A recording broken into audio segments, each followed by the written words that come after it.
आपण काँग्रेस पक्षाच्या माध्यमातून पूर्ण देशभरात सुरू केली आहे की आर्मी, नेव्ही आणि एअरफोर्सच्या सन्मानार्थ ज्या पद्धतीत त्यांनी या युद्धाला किंवा या कॉन्फ्लिक्टला सामोरे जाऊन अतिशय ज्याला आपण ब्रेव म्हणतो त्या पद्धतीत त्यांनी सशक्त अशा पद्धतीत त्यांनी सामना केला।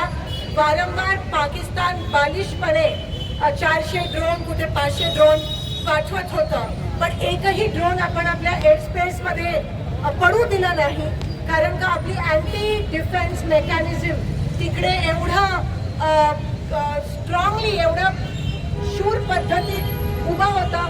आपल्याकडे जे वेपन आहे किंवा जे अँटी डिफेन्स मेकॅनिझम आहे भारताकडे, ते एवढं 4th जनरेशन 5th जनरेशन एवढं डेव्हलप्ड आहे। काल मला असं वाटतं त्याचं नाव रुद्र का सुदर्शन चक्र आणि रुद्र हे आहे, आणि ते एका वेळेस 4-4 हजार फायर करून आपण पाकिस्तानी पाठवलेल्या जे टर्कीमध्ये बनवलेले ड्रोन्स आहेत त्यांना आपण नाकाम केलं, न्यूट्रलाइज केलं।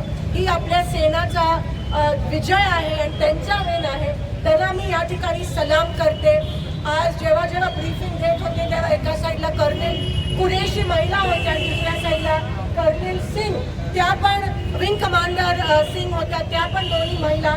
आज या मातृभूमीचा रक्षा करायला महिला सेना आणि नेव्ही आणि आर्मीमधल्या सशक्तरित्या काम करत आहेत रात्रंदिवस। पहलगाममध्ये जो अटॅक झाला आणि त्याच्यानंतर ऑपरेशन सिंदूर जेव्हा लॉन्च झालं, त्या ऑपरेशन सिंदूरमध्ये काँग्रेस पक्ष हा कोणत्याही प्रकारचं राजकारण न करता सर्व पक्ष खांद्याला खांदा लावून देशाच्या लोकांसाठी, देशासाठी एकत्र राहिले एका शत्रूच्या विरोधात। मला असं वाटतं शत्रूच्या विरोधात एकत्र राहण्यातच आपल्या देशाची ताकद आहे, आणि त्याच्यामुळेच वायुसेना असेल, नेव्ही असेल, आर्मी असेल, त्यांना हिंमत मिळते। आज खरंच मी त्यांना सलाम करते। आणि अर्थात हे सगळं होताना जे शेलिंग झालं पूंछमध्ये, त्याच्यात आपले काही जवान शहीद झाले, त्यांना पण मी या ठिकाणी त्या अमर जवानला श्रद्धांजली अर्पित करते।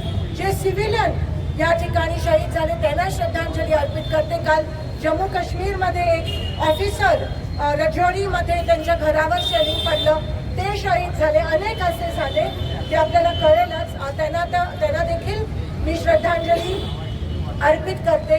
खरं तर सीज फायर झालं चांगली गोष्ट आहे, कारण का ह्याच्यामध्ये जे जीव आहेत, जे निरागस माणसं त्यांचे जीव जात असतात, पण